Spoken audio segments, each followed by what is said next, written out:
छत्तीसगढ़ में सभी 90 सीटों पर प्रत्याशियों के नाम का ऐलान कर दिया है। अंतिम सूची में 7 प्रत्याशियों के नाम का ऐलान किया गया है। बैकुंठपुर से अंबिका सिंहदेव को तो सिहावा से अंबिका मरकाम को टिकट मिला है। वहीं धमतरी से ओमकार साहू तो रायपुर उत्तर से कुलदीप जुनेजा उम्मीदवार हैं। सरायपाली से चतरी नंद तो महासमुंद से रश्मि चंद्राकर को टिकट मिला है। कसडोल से कांग्रेस ने संदीप साहू पर कांग्रेस ने भरोसा जताया है। शकुंतला साहू, किस्मत लाल नंद और विनोद चंद्राकर का टिकट कट गया है।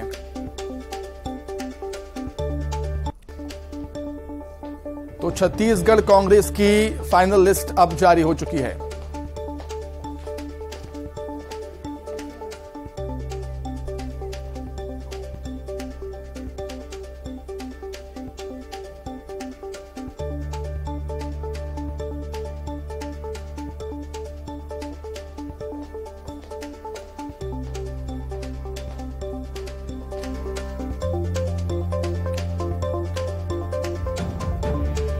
ओमकार साहू धमतरी, कुलदीप जुनेजा रायपुर उत्तर, अंबिका सिंहदेव बैकुंठपुर, चतुरी नंद सरायपाली से उम्मीदवार हैं कांग्रेस की। सिहावा से अंबिका मरकाम, संदीप साहू को कसडोल से उम्मीदवार बनाया है। कुलदीप जुनेजा रायपुर उत्तर से उम्मीदवार हैं। अंबिका मरकाम सिहावा से उम्मीदवार हैं। अंबिका सिंहदेव बैकुंठपुर से उम्मीदवार हैं। चतुरी नंद सरायपाली से उम्मीदवार हैं। रश्मि चंद्राकर महासमुंद से उम्मीदवार हैं।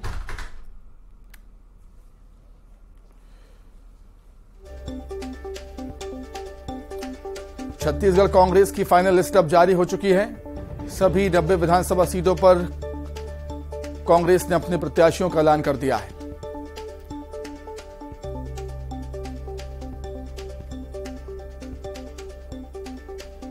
बाईस विधायकों के टिकट काटे गए हैं। कई महिलाओं पर भी कांग्रेस ने भरोसा जताया है इस बार और करीब 36 नए चेहरों को चुनावी मैदान में कांग्रेस ने उतारा है।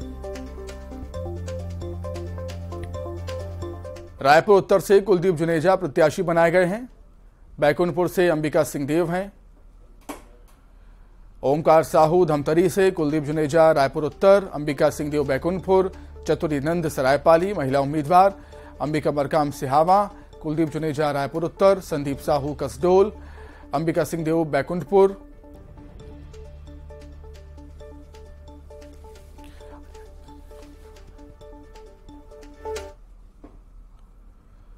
वहीं दिल्ली में बीजेपी के केंद्रीय चुनाव मीडिया संयोजक सिद्धार्थ नाथ सिंह ने न्यूज 18 से खास बातचीत में कहा कि छत्तीसगढ़ सरकार ने महादेव सट्टा ऐप के जरिए न सिर्फ लोगों का पैसा लूटा बल्कि खुद उसके तार सट्टेबाजों से जुड़े हैं। उन्होंने कहा कि ये गेमिंग ऐप है, केंद्र को ये बैन करने का अधिकार नहीं है। सिर्फ संप्रभुता और देश की सुरक्षा के लिए असुरक्षित ऐप को ही केंद्र सरकार बैन कर सकती है। कोई भी गेमिंग ऐप है, ये गेमिंग ऐप है। ये गेमिंग ऐप का जो लाइसेंस है भारत सरकार नहीं देती है, वो नागालैंड की सरकार, राज्य सरकार ऑल इंडिया बेसिस पे देती है। तो इतने दिनों बाद आपने क्यों नहीं उसको बैन किया? आपने ईडी को आने के पहले आप बैन कर सकते थे, तो आपने बैन क्यों नहीं करा? और जब ईडी ने कार्रवाई करी और तार आपसे जुड़ते हुए आ रहे हैं तो आप कहते हो जीएसटी मोदी जी लेते हैं इसलिए नहीं बैन कर रहे हैं। अरे मोदी जी की या केंद्र सरकार के पास वो अधीन ही नहीं है प्रतिबंध करने का, वो तो आपके पास है, आप कर सकते थे, कोई दिक्कत ही नहीं थी। तो आपको जवाब देना चाहिए आपने बैन क्यों नहीं किया। समाजवादी पार्टी के प्रत्याशियों की चौथी सूची जारी हुई है। एमपी की 12 सीटों पर उम्मीदवार घोषित किए हैं। पन्ना से महेंद्र वर्मा, मनगवा से प्रीति वर्मा, ग्वालियर पूर्व से विनोद गुर्जर, मेगांव से देवेंद्र सिंह गुर्जर, गोविंदपुरा से डॉक्टर विवेक परिहार, बंडा से सुनील जैन, जौरा से मनीराम धाकड़, गोहद से डॉक्टर ML माहौर, खरगापुर से श्याम रतन, महाराजपुर से पुष्पेंद्र यादव, छतरपुर से डॉक्टर बेनी प्रसाद चंसोरिया, देवतालाब से सीमा सिंह।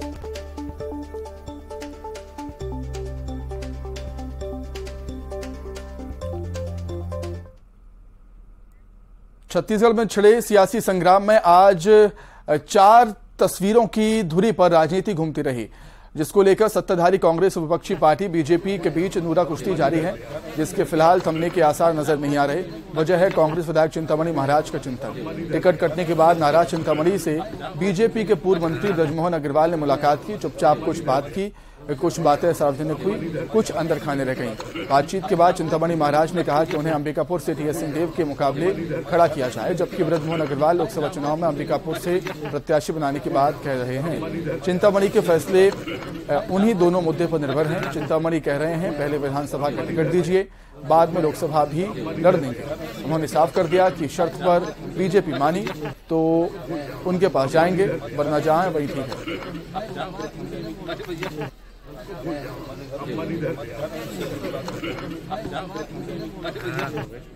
देखिए, चिंतामणि महाराज जी के साथ में जो कुछ हुआ है वो अन्याय हुआ है और वो दुखी हैं। हम उनके दुख में भागीदार बनने आए। न्याय करेंगे?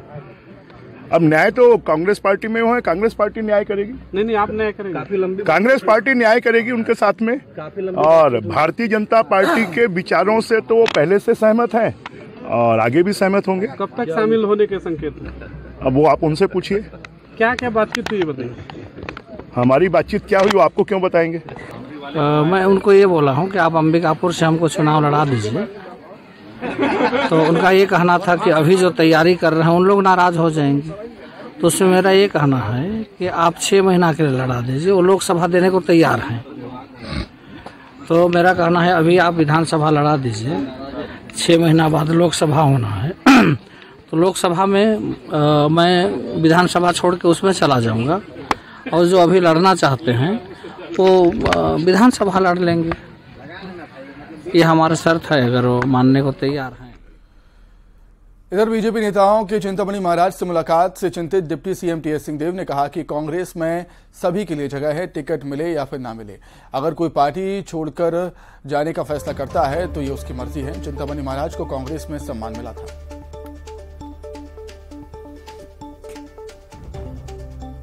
कि जो कांग्रेस की नीति रीति से और कांग्रेस पार्टी से विचार से और मन से जुड़े हैं वो कांग्रेस में ही रहें। टिकट तो आज मिलता है, कल नहीं मिलता है, ये प्रक्रिया एक अलग रहती है। कांग्रेस में जगह सबके लिए है, तो पार्टी नहीं छोड़ने का निर्णय अगर लेंगे तो बेहतर रहेगा। हालांकि वो पहले भाजपा में ही थे, भाजपा से कांग्रेस में आए थे, कांग्रेस ने उनके लिए जो बना उतना किया। आज स्थिति अगर दूसरी है तो परिवार इतने जल्दी नहीं छोड़ना चाहिए, उनको विचार करना चाहिए, बाकी उनकी इच्छा। डिप्टी सीएम टीएस सिंहदेव भले ही चिंतामणि महाराज को कांग्रेस में मिले सम्मान का हवाला दे रहे हैं, लेकिन सीएम भूपेश बघेल विधायक चिंतामणि महाराज की चिंता से बेखबर है। उनका कहना है कि गॉसिप चलती रहती है, अफवाहों पर हमें ध्यान नहीं देना है। साथ ही केंद्र सरकार पर निशाना भी साधा।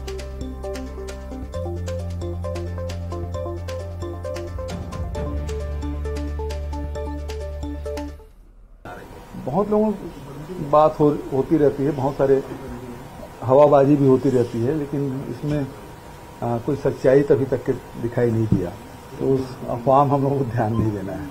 आवास तो पहले किस हमने दी, भारत सरकार से मैंने पत्र लिखा कि भाई उसका हिस्सा हमको दो, नहीं दिए हैं। लेकिन राहुल जी की ही मंच में मैंने घोषणा की, भारत सरकार दे न दे इनको हम पैसा देंगे। दूसरी बात, भारत सरकार ने सर्वे नहीं कराया, उसके भी पत्र मैंने लिखा। 2021 में होना था, आर्थिक सर्वेक्षण होना था, नहीं हुआ। राज्य सरकार ने 1 अप्रैल को कराया था, उसमें भी 10 लाख लोग पात्रता रखते हैं। तो उन 10 लाख लोगों को भी हम आवाज देंगे। प्रियंका गांधी जी ने घोषणा की, कुल मिला के 17.5 लाख लोगों को आवाज दिया जाएगा। बस न, तो वो तो आज या कल हो जाएगा, उसमें क्या है। आप लोगों ने सारी एक्सरसाइज कर ली? हो गया, सब सारे एक्सरसाइज हो गया। लेकिन भारतीय जनता पार्टी रुका क्यों है? एक एक करके एक पंडरिया कर ले, उसके बाद फिर अटके हैं। तो 4 तो अभी भी रुके हुए हैं।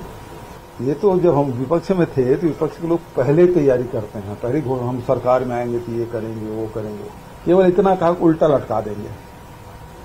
और सब महाघोटालेबाज के वो नामांकन में गए थे, लटकाना तो उसको था, वो कर नहीं रहे हैं, और उल्टा लटका के सीधा कर देंगे बोलते हैं। तो ये धमकी वाली बात जो गली मोहल्ले में जो दादा लोग करते हैं ना, उस प्रकार की भाषा है। छत्तीसगढ़ की जनता के लिए क्या करोगे ये नहीं बताया। मतलब आपकी नियत ये है कि कैसे करके सरकार को बदनाम किया जाए और बदनाम करके सत्ता में आया जाए, और सारे जो संपत्ति छत्तीसगढ़ की जितने खदान है, फैक्ट्री है, सबको अडानी सौंपो। इनका एकमात्र एजेंडा है, इसके अलावा कोई दूसरा एजेंडा नहीं है। चाहे नगर नार स्टील प्लांट हो, चाहे खदान हो, चाहे कोयला खदान हो, चाहे लोहा खदान हो, सबको अडानी को सौंपना चाहते हैं। चिंतामणि की चिंता से भले ही सीएम बघेल बेखबर हैं, लेकिन कांग्रेस की चिंता सिर्फ चिंतामणि तक सीमित नहीं है।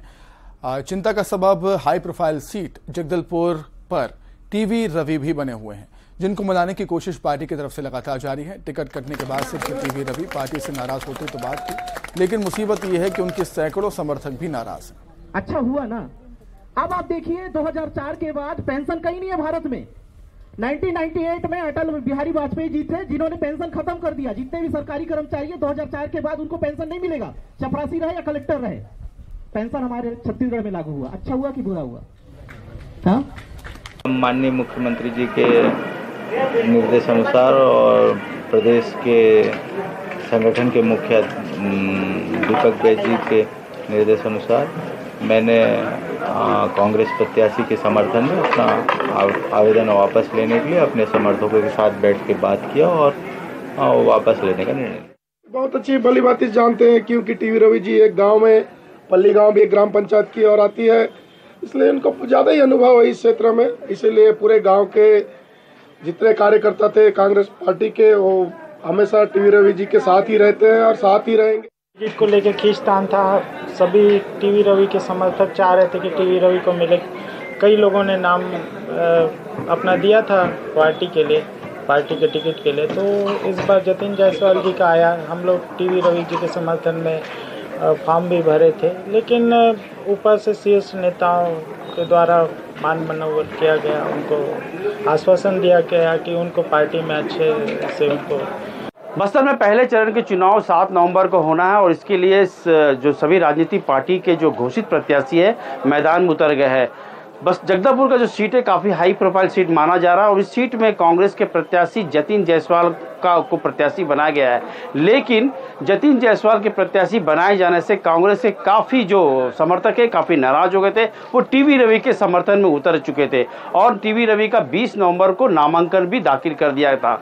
लेकिन आज 90 ग्राम पंचायत के जो जनप्रतिनिधि है, उप सरपंच, सरपंच सभी लोगों ने एक बड़ी बैठक की और उस बैठक में यह निर्णय लिया गया कि टीवी रवि के साथ सभी कांग्रेस के जो प्रत्याशी है उसका समर्थन करेंगे। तो कुल मिला के कह सकते हैं जो कांग्रेस के जो बागी के रूप में जो टीवी रवि सामने आ रहे थे, अब वो मान मनोबल में तैयार हो गए और कांग्रेस के जो प्रत्याशी है जतिन जायसवाल के समर्थन में उतर चुके हैं और सभी कार्यकर्ताओं ने कहा है कि जतिन जायसवाल के साथ सभी मिलकर उनको भारी मतों से विजय बनाएंगे।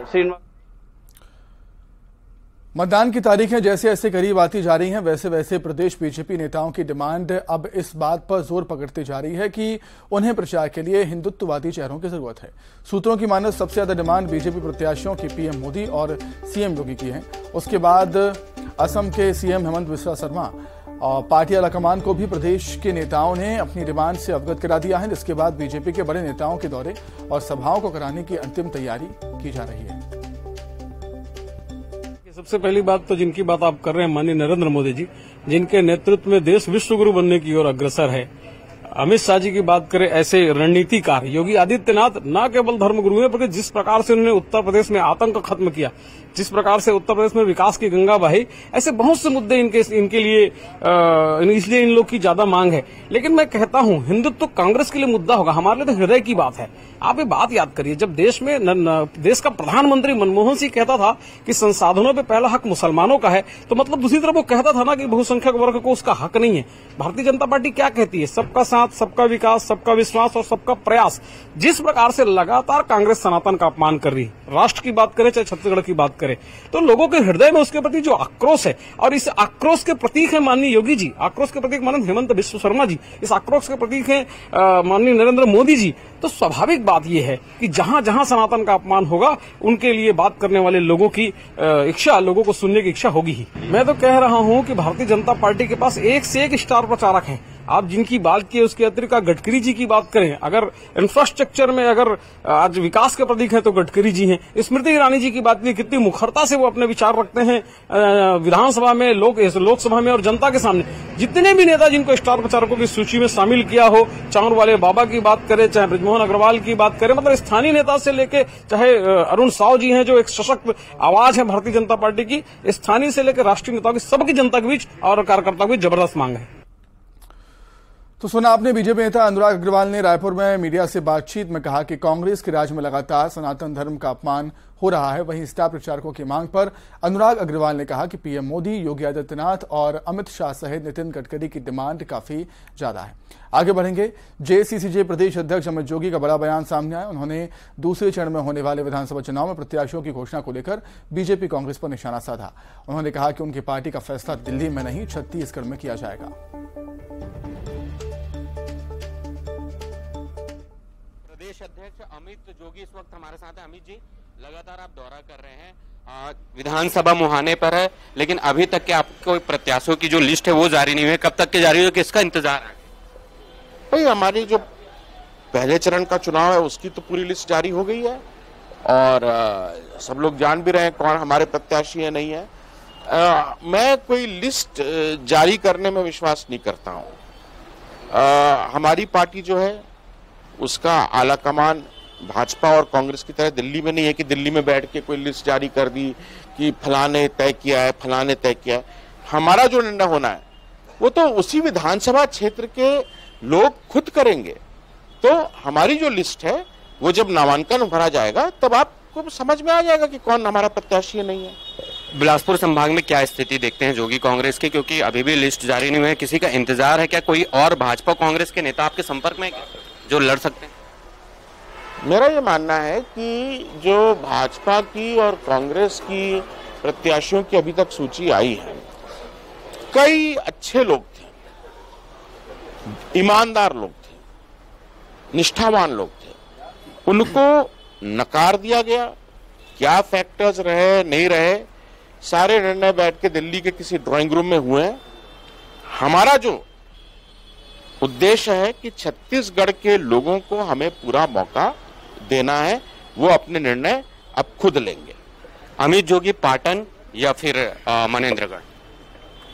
अमित जोगी पाटन भी और मनेंद्रगढ़ भी, पटनम भी, बीजापुर भी, कोंटा भी, मैं तो 90 जगह से लड़ रहा हूं। किंग मेकर होंगे?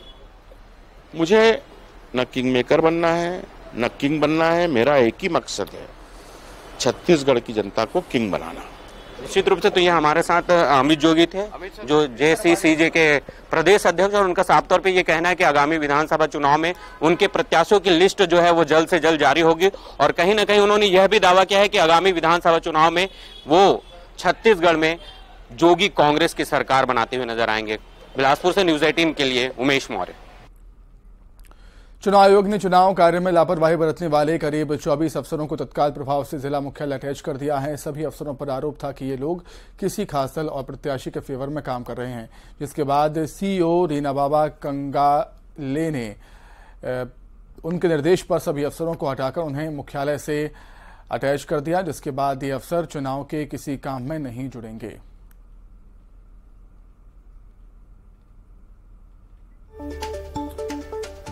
चुनाव कार्य में लापरवाही बरतने पर कार्रवाई हुई है। सीईओ रीना बाबा कंगाले ने कार्रवाई की है। चुनाव कार्य में लापरवाही बरतने पर 24 से ज्यादा अफसरों को हटा दिया गया, उन्हें मुख्यालय अटैच कर दिया है। प्रत्याशी के पक्ष में काम करने के इन पर आरोप है। अफसरों को जिला मुख्यालय अटैच किया है। अब ये चुनाव से जुड़े किसी भी काम में हिस्सा नहीं लेंगे।